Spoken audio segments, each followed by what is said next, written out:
Kanchan Outlook। Satnam Shri Waheguru ji. Comment section ਦੇ ਵਿੱਚ Waheguru type ਕਰਕੇ ਫਤਿਹ ਕਬੂਲ ਕਰੋ ਜੀ। ਵਾਹਿਗੁਰੂ ਜੀ ਕਾ ਖਾਲਸਾ, ਵਾਹਿਗੁਰੂ ਜੀ ਕੀ ਫਤਿਹ। ਤੁਸੀਂ ਆਪਣੇ ਸੁਝਾਅ ਅਤੇ ਸਵਾਲ ਵੀ ਕਮੈਂਟ ਕਰ ਸਕਦੇ ਹੋ। ਤੁਹਾਡੇ ਸੁਝਾਵਾਂ ਦੇ ਉੱਤੇ ਕੰਮ ਕਰਨ ਦੀ ਅਤੇ ਤੁਹਾਡੇ ਸਵਾਲਾਂ ਦੇ ਛੇਤੀ ਤੋਂ ਛੇਤੀ ਜਵਾਬ ਦੇਣ ਦੀ ਪੂਰੀ ਕੋਸ਼ਿਸ਼ ਕੀਤੀ ਜਾਏਗੀ। ਹੁਣ ਸ੍ਰੀ ਗੁਰੂ ਗ੍ਰੰਥ ਸਾਹਿਬ ਜੀ ਦੇ 127ਵੇਂ ਅੰਗ ਦੀ ਵਿਆਖਿਆ ਕਰਦੇ ਹਾਂ ਜੀ। ਮਾਝ ਮਹਿਲਾ ਤੀਜਾ। ਉੱਤਮ ਜਨਮ ਸਥਾਨ ਹੈ ਵਾਸਾ, ਸਤਿਗੁਰ ਸੇਵੈ ਘਰ ਮੈਂ ਉਦਾਸਾ। ਹਰ ਰੰਗ ਰਹੇ ਸਦਾ ਰੰਗ ਰਾਤੇ, ਹਰ ਰਸ ਮਨ ਤ੍ਰਿਪਤਾਵਣਿਆ। ਕਹਿੰਦੇ ਜਿਹੜੇ ਮਨੁੱਖ ਸਾਧ ਸੰਗਤ ਦੇ ਵਿੱਚ ਜੁੜਦੇ ਹਨ, ਸਾਧ ਸੰਗਤ ਨੂੰ ਸਥਾਨ ਕਿਹਾ ਗਿਆ ਹੈ, ਇੱਕ ਸ੍ਰੇਸ਼ਟ ਥਾਂ ਕਿਹਾ ਗਿਆ ਹੈ। ਕਹਿੰਦੇ ਜਿਹੜੇ ਮਨੁੱਖਾਂ ਦਾ ਉਸ ਸ੍ਰੇਸ਼ਟ ਥਾਂ ਸਾਧ ਸੰਗਤ ਦੇ ਵਿੱਚ ਵਾਸਾ ਹੈ, ਉਹਨਾਂ ਦਾ ਜਨਮ ਉੱਤਮ ਹੋ ਜਾਂਦਾ ਹੈ। ਤੇ ਜਿਹੜੇ ਸਤਿਗੁਰੂ ਦੀ ਸੇਵਾ ਕਰਦੇ ਨੇ, ਉਹਨਾਂ ਦੀ ਘਰ ਮਾਹੇ ਉਦਾਸਾ। ਉਦਾਸਾ ਜਿਸ ਤਰ੍ਹਾਂ ਆਪਾਂ ਜਾਣਦੇ ਹਾਂ ਕਿ ਸ੍ਰੀ ਗੁਰੂ ਨਾਨਕ ਦੇਵ ਜੀ ਨੇ 4 ਉਦਾਸੀਆਂ ਕੀਤੀਆਂ। ਸੋ ਉਦਾਸਾ ਜੋ ਸ਼ਬਦ ਹੈ ਉਹਦਾ ਅਰਥ ਇੱਕ ਤੇ ਉਦਾਸੀ ਹੋ ਗਿਆ, ਤਿਆਗ ਹੋ ਗਿਆ ਕਿ ਕੁਝ ਗਿਆਨ ਨੂੰ ਹਾਸਲ ਕਰਨ ਦੇ ਲਈ ਜਦੋਂ ਅਸੀਂ ਕੁਝ ਤਿਆਗ ਕਰਦੇ ਹਾਂ। ਗੁਰੂ ਸਾਹਿਬ ਨੇ ਉਦਾਸੀਆਂ ਕੀਤੀਆਂ, ਦੁਨੀਆ ਘੁੰਮੀ। ਉਹਨਾਂ ਦਾ ਮਕਸਦ ਸੀ ਉਸ ਪਰਮਾਤਮਾ ਦੇ ਮੈਸੇਜ ਨੂੰ ਲੋਕਾਂ ਤੱਕ ਲੈ ਕੇ ਜਾਣਾ ਤੇ ਵੱਖ-ਵੱਖ ਥਾਵਾਂ ਤੋਂ ਗਿਆਨ ਇਕੱਠਾ ਕਰਨਾ। ਸੋ ਗੁਰੂ ਜੀ ਕਹਿੰਦੇ ਕਿ ਜਿਹਨੇ ਇੱਕ ਸੱਚੇ ਗੁਰੂ ਦੇ ਨਾਲ ਆਪਣਾ ਚਿੱਤ ਜੋੜ ਲਿਆ, ਉਹਦੀ ਸੇਵਾ ਕੀਤੀ, ਉਹਦੀ ਘਰ 'ਚ ਹੀ ਉਦਾਸੀ ਹੋ ਜਾਂਦੀ ਹੈ। ਘਰ ਵਿੱਚ ਰਹਿੰਦੇ ਹੋਏ ਹੀ ਉਹ ਮਾਇਆ ਵੱਲੋਂ ਨਿਰਲੇਪ ਹੋ ਜਾਂਦਾ ਹੈ। ਫਿਰ ਉਸ ਮਨੁੱਖ ਦਾ ਮਨ ਹਮੇਸ਼ਾ ਉਸ ਪਰਮਾਤਮਾ ਦੇ ਰੰਗ ਦੇ ਵਿੱਚ ਰੰਗਿਆ ਰਹਿੰਦਾ ਹੈ। ਉਸ ਪਰਮਾਤਮਾ ਦੇ ਨਾਮ ਰਸ ਦੇ ਨਾਲ ਉਹਦਾ ਮਨ ਤ੍ਰਿਪਤ ਹੋਇਆ ਰਹਿੰਦਾ ਹੈ। ਹੋ ਵਾਰੀ ਜੀਓ ਵਾਰੀ, ਪੜ ਬੁੱਝ ਮਨ ਵਸਾਵਣਿਆ। ਗੁਰਮੁਖ ਪੜ੍ਹੇ ਹਰ ਨਾਮ ਸਲਾਹੇ, ਦਰ ਸੱਚੇ ਸੋਭਾ ਪਾਵਣਿਆ ਰਹਾਓ। ਗੁਰੂ ਜੀ ਕਹਿੰਦੇ ਕਿ ਮੈਂ ਉਹਨਾਂ ਮਨੁੱਖਾਂ ਤੋਂ ਸਦਕੇ ਜਾਂਦਾ ਹਾਂ, ਕੁਰਬਾਨ ਜਾਂਦਾ ਹਾਂ, ਜਿਹੜੇ ਗੁਰੂ ਦੀ ਬਾਣੀ ਨੂੰ ਪੜ੍ਹ ਕੇ ਤੇ ਬੁੱਝ ਕੇ ਮਨ ਦੇ ਵਿੱਚ ਵਸਾਉਂਦੇ ਨੇ। ਸਿਰਫ ਪੜ੍ਹਨਾ ਨਹੀਂ, ਬੁੱਝਣਾ ਵੀ ਹੈ, ਜਾਣਨਾ ਵੀ ਹੈ, ਸਮਝਣਾ ਵੀ ਹੈ ਤੇ ਸਮਝ ਕੇ ਆਪਣੇ ਮਨ ਦੇ ਵਿੱਚ ਵਸਾਉਣਾ ਵੀ ਹੈ। ਬਹੁਤੇ ਮਨੁੱਖ ਜੋ ਹਰ ਰੋਜ਼ ਪਾਠ ਕਰਦੇ ਹੋਏ ਵੀ ਬਾਣੀ ਦਾ ਲਾਹਾ ਨਹੀਂ ਲੈ ਪਾਉਂਦੇ, ਹਰ ਰੋਜ਼ ਪਾਠ ਕਰਦੇ ਹੋਏ ਵੀ ਉਹਨਾਂ ਦੀ ਜ਼ਿੰਦਗੀ ਉਹਨਾਂ ਨੂੰ ਮੁਸੀਬਤਾਂ ਭਰੀ ਲੱਗਦੀ ਹੈ, ਉਹਦਾ ਕਾਰਨ ਇਹੀ ਹੈ ਕਿ ਉਹ ਸਿਰਫ ਪੜ੍ਹ ਰਹੇ ਨੇ, ਉਹਨੂੰ ਸਮਝ ਕੇ ਆਪਦੇ ਮਨ ਦੇ ਵਿੱਚ ਵਸਾ ਨਹੀਂ ਪਾ ਰਹੇ। ਪਰ ਜਿਹੜਾ ਮਨੁੱਖ ਸਹੀ ਤੌਰ 'ਤੇ ਗੁਰਮੁਖ ਹੋ ਗਿਆ, ਗੁਰੂ ਦੇ ਲੜ ਲੱਗ ਗਿਆ, ਉਹ ਗੁਰੂ ਦੀ ਬਾਣੀ ਨੂੰ ਪੜ੍ਹਦਾ ਵੀ ਹੈ, ਉਹਨੂੰ ਸਲਾਹੁੰਦਾ ਵੀ ਹੈ ਤੇ ਇਸ ਤਰ੍ਹਾਂ ਕਰਕੇ ਉਹ ਉਸ ਪਰਮਾਤਮਾ ਦੇ ਦਰ 'ਤੇ ਸ਼ੋਭਾ ਖੱਟਦਾ ਹੈ। ਅਲਖ ਅਭਿਓ ਹਰ ਰਹਿਆ ਸਮਾਏ, ਉਪਾਏ ਨਾ ਕੀਤੀ ਪਾਇਆ ਜਾਏ। ਕਿਰਪਾ ਕਰੇ ਤਾਂ ਸਤਿਗੁਰ ਭੇਟੈ, ਨਦਰੀ ਮੇਲ ਮਿਲਾਵਣਿਆ। ਅਲਖ ਭਾਵ ਅਦ੍ਰਿਸ਼ਟ ਤੇ ਅਭਿਓ ਭਾਵ ਜਿਸ ਦਾ ਭੇਦ ਨਾ ਪਾਇਆ ਜਾ ਸਕਦਾ ਹੋਵੇ। ਗੁਰੂ ਜੀ ਕਹਿੰਦੇ ਕਿ ਉਹ ਪਰਮਾਤਮਾ ਜੋ ਅਦ੍ਰਿਸ਼ਟ ਹੈ, ਜਿਹਦਾ ਭੇਦ ਨਹੀਂ ਪਾਇਆ ਜਾ ਸਕਦਾ, ਉਹ ਰਹਿਆ ਸਮਾਏ, ਹਰ ਥਾਂ ਦੇ ਵਿੱਚ ਉਹ ਵਿਆਪਕ ਹੈ, ਹਰ ਜੀਵ ਦੇ ਵਿੱਚ, ਹਰ ਚੀਜ਼ ਦੇ ਵਿੱਚ ਉਹ ਸਮਾਇਆ ਹੋਇਆ ਹੈ। ਤੇ ਉਪਾਏ ਨਾ ਕੀਤੀ ਪਾਇਆ ਜਾਏ, ਤੇ ਉਸ ਪਰਮਾਤਮਾ ਨੂੰ ਕਿਸੇ ਵੀ ਤਰ੍ਹਾਂ ਦੇ ਉਪਾਅ ਕਰਕੇ ਪ੍ਰਾਪਤ ਨਹੀਂ ਕੀਤਾ ਜਾ ਸਕਦਾ। ਉਸ ਪਰਮਾਤਮਾ ਦੇ ਨਾਲ ਸਾਂਝ ਪਾਉਣ ਦਾ ਇੱਕੋ ਹੀ ਤਰੀਕਾ ਹੈ ਕਿ ਗੁਰੂ ਦੇ ਲੜ ਲੱਗੋ, ਗੁਰੂ ਦੀ ਬਾਣੀ ਨੂੰ ਸਮਝੋ, ਗਿਆਨ ਇਕੱਠਾ ਕਰਕੇ ਆਪਣੇ ਵਿਚਾਰ ਮੰਡਲ ਨੂੰ ਖੋਲ੍ਹੋ। ਜੋ ਸਾਡੇ ਵਿਚਾਰ ਮੰਡਲ ਦੇ ਜਿਹੜੇ ਬਜਰ ਕਪਾਟ ਨੇ, ਸਾਡੇ ਜੋ ਵੱਡੇ ਦਰਵਾਜ਼ੇ ਸਾਡੇ ਦਿਮਾਗ ਦੇ ਉੱਪਰ ਲੱਗੇ ਹੋਏ ਨੇ, ਜਿਹੜੇ ਗਿਆਨ ਨੂੰ ਸਾਡੇ ਅੰਦਰ ਜਾਣ ਨਹੀਂ ਦੇ ਰਹੇ, ਗੁਰੂ ਦੇ ਲੜ ਲੱਗ ਕੇ ਉਹਨਾਂ ਨੂੰ ਖੋਲ੍ਹੋ, ਤਾਂ ਤੁਸੀਂ ਪਰਮਾਤਮਾ ਨਾਲ ਸਾਂਝ ਪਾ ਸਕਦੇ ਹੋ।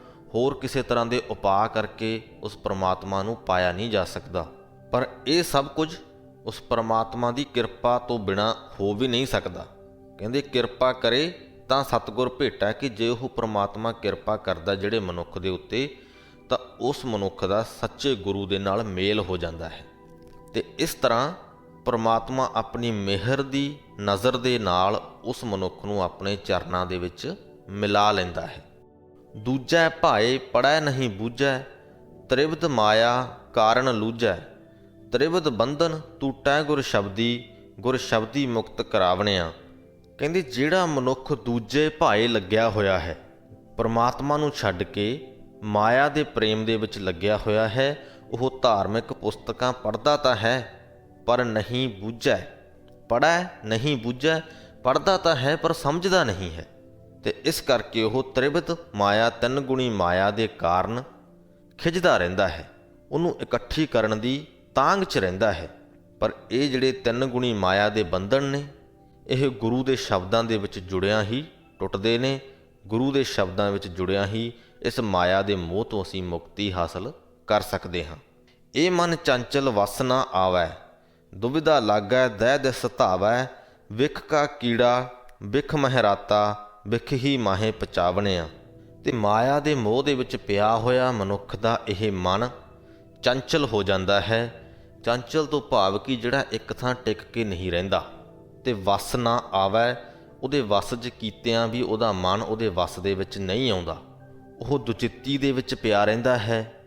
ਮਾਇਆ ਇਕੱਠੀ ਕਰਨ ਦੇ ਲਈ ਦੈ ਦਿਸ ਧਾਵੈ, ਦਸੀਂ ਪਾਸੀਂ ਦੌੜਦਾ ਹੈ। ਇਸ ਤਰ੍ਹਾਂ ਕਰ ਕਰਕੇ ਉਹ ਆਖਰਕਾਰ ਵਿਖ ਕਾ ਕੀੜਾ, ਮਾਇਆ ਦੇ ਮੋਹ ਦੇ ਵਿੱਚ ਡੁੱਬਿਆ ਹੋਇਆ ਜ਼ਹਿਰ ਦਾ ਇੱਕ ਕੀੜਾ ਬਣ ਜਾਂਦਾ ਹੈ, ਜੋ ਵਿਖ ਮਹਿਰਾਤਾ, ਜ਼ਹਿਰ 'ਚ ਹੀ, ਉਸ ਮਾਇਆ ਰੂਪੀ ਜ਼ਹਿਰ ਦੇ ਵਿੱਚ ਹੀ ਉਹ ਮਸਤ ਰਹਿੰਦਾ ਹੈ ਤੇ ਉਹ ਮਾਇਆ ਰੂਪੀ ਜ਼ਹਿਰ ਹੀ ਉਹ ਪਚਾਉਂਦਾ ਹੈ।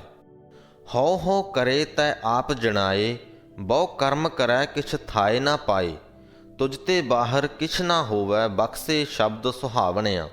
ਮਾਇਆ ਦੇ ਵਿੱਚ ਰੁੱਝਿਆ ਹੋਇਆ ਮਨ ਜੋ ਮਨੁੱਖ ਦਾ ਹੈ, ਉਹ ਹਉ ਹਉ ਕਰਦਾ ਫਿਰਦਾ ਹੈ। ਜਿਹੜਾ ਮਨੁੱਖ ਮਾਇਆ ਦੇ ਵਿੱਚ ਰੁੱਝਿਆ ਹੋਇਆ ਹੈ, ਮਾਇਆ ਦੇ ਪ੍ਰੇਮ ਦੇ ਵਿੱਚ ਪਿਆ ਹੋਇਆ ਹੈ, ਉਹ ਹਉਮੈ ਦੇ ਵਿੱਚ ਡੁੱਬਿਆ ਹੋਇਆ ਮੈਂ ਕਰਦਾ ਫਿਰਦਾ ਹੈ।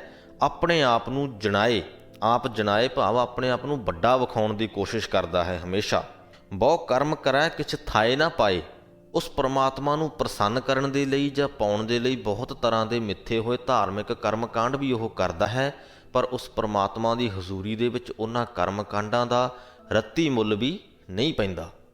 ਪਰ ਗੁਰੂ ਜੀ ਕਹਿੰਦੇ ਕਿ ਤੁਝ ਤੇ ਬਾਹਰ ਕਿਛ ਨਾ ਹੋਵੈ, ਕਿ ਜੀਵਾਂ ਦੇ ਵੱਸ ਦੀ ਗੱਲ ਵੀ ਨਹੀਂ ਹੈ, ਤੇਰੇ ਹੁਕਮ ਤੋਂ ਬਾਹਰ ਕੁਝ ਵੀ ਨਹੀਂ ਹੁੰਦਾ। ਜਿਹੜੇ ਜੀਵਾਂ ਨੂੰ ਤੂੰ ਇਹ ਹੁਕਮ ਲਾ ਦਿੰਦਾ ਹੈ ਕਿ ਉਹ ਧਾਰਮਿਕ ਕਰਮ ਕਾਂਡ ਕਰਨ, ਉਹ ਕਰਦੇ ਨੇ। ਜਿਨ੍ਹਾਂ ਨੂੰ ਤੂੰ ਸੱਚੇ ਗੁਰੂ ਦੇ ਨਾਲ ਜੋੜ ਦਿੰਦਾ ਹੈ, ਉਹ ਜੁੜ ਕੇ, ਸ਼ਬਦ ਦੇ ਵਿੱਚ ਜੁੜ ਕੇ ਆਪਦੇ ਜੀਵਨ ਨੂੰ ਸੋਹਣਾ ਬਣਾ ਲੈਂਦੇ ਨੇ। ਹੁਣ ਇਹ ਤੂੰ ਕਿਉਂ ਕਰਦਾ ਹੈ, ਇਹ ਤੇ ਤੂੰ ਹੀ ਜਾਣਦਾ ਹੈ। ਸਾਡੇ ਜੀਵਾਂ ਦੇ ਲਈ ਤਾਂ ਇਹੀ ਬਹੁਤ ਹੈ ਕਿ ਅਸੀਂ ਤੇਰੇ ਹੁਕਮ ਨੂੰ ਸਮਝ ਜਾਈਏ, ਤੇਰੇ ਹੁਕਮ ਨੂੰ ਮੰਨ ਲਈਏ। ਤੇਰੇ ਮਨ ਦੀਆਂ ਸਮਝਣ ਦੀ ਸ਼ਕਤੀ ਤਾਂ ਸਾਡੇ ਆਸ-ਪਾਸ ਵੀ ਨਹੀਂ ਹੈ। ਉਪਜੈ ਪਚੈ ਹਰ ਬੂਝੈ ਨਾਹੀ, ਅਨੰਦਨ ਦੂਜੈ ਭਾਏ ਫਿਰਾਹੀ, ਮਨਮੁਖ ਜਨਮ ਗਿਆ ਹੈ ਵਿਰਥਾ, ਅੰਤ ਗਿਆ ਪਛਤਾਵਣਿਆ। ਉਪਜੈ ਸ਼ਬਦ ਤੋਂ ਭਾਵ ਇੱਥੇ ਮਾਇਆ ਹੀ ਹੈ, ਕਿ ਜਿਹੜਾ ਮਨੁੱਖ ਮਾਇਆ ਦੇ ਵਿੱਚ ਪਚਿਆ ਰਹਿੰਦਾ ਹੈ, ਪਰਚਿਆ ਰਹਿੰਦਾ ਹੈ, ਖੁਆਰ ਹੁੰਦਾ ਹੈ ਤੇ ਉਸ ਪਰਮਾਤਮਾ ਦੇ ਨਾਮ ਵੱਲ ਨੂੰ ਨਹੀਂ ਜਾਂਦਾ।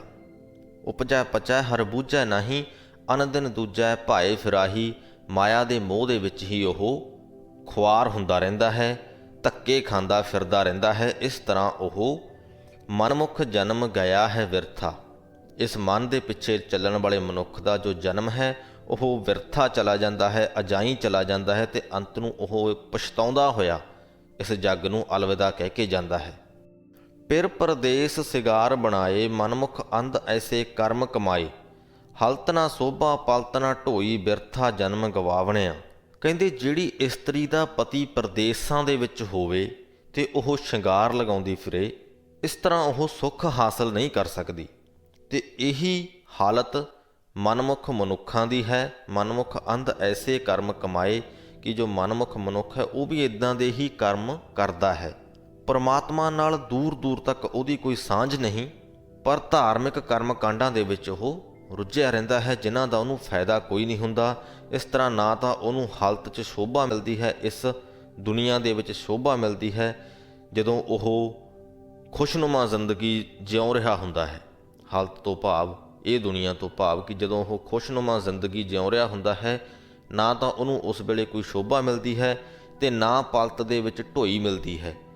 ਜਦੋਂ ਉਹ ਦੁੱਖਾਂ ਦੇ ਵਿੱਚ ਹੁੰਦਾ ਹੈ, ਉਸ ਵਕਤ ਉਹਨੂੰ ਸਹਾਰਾ ਨਹੀਂ ਮਿਲਦਾ ਤੇ ਆਪਣਾ ਜਨਮ ਉਹ ਇਸ ਤਰ੍ਹਾਂ ਵਿਰਥਾ ਹੀ ਗਵਾ ਜਾਂਦਾ ਹੈ। ਹਰ ਕਾ ਨਾਮ ਕਿਨੈ ਵਿਰਲਾ ਜਾਤਾ, ਪੂਰੇ ਗੁਰ ਕਾ ਸ਼ਬਦ ਪਛਾਤਾ, ਅਨੰਦਨ ਭਗਤ ਕਰੇ ਦਿਨ ਰਾਤੀ, ਸਹਿਜੇ ਹੀ ਸੁਖ ਪਾਵਣਿਆ। ਕੋਈ ਵਿਰਲਾ ਮਨੁੱਖ ਹੀ ਹੁੰਦਾ ਹੈ ਜਿਹੜਾ ਪਰਮਾਤਮਾ ਦੇ ਨਾਲ ਡੂੰਘੀ ਸਾਂਝ ਪਾਉਂਦਾ ਹੈ।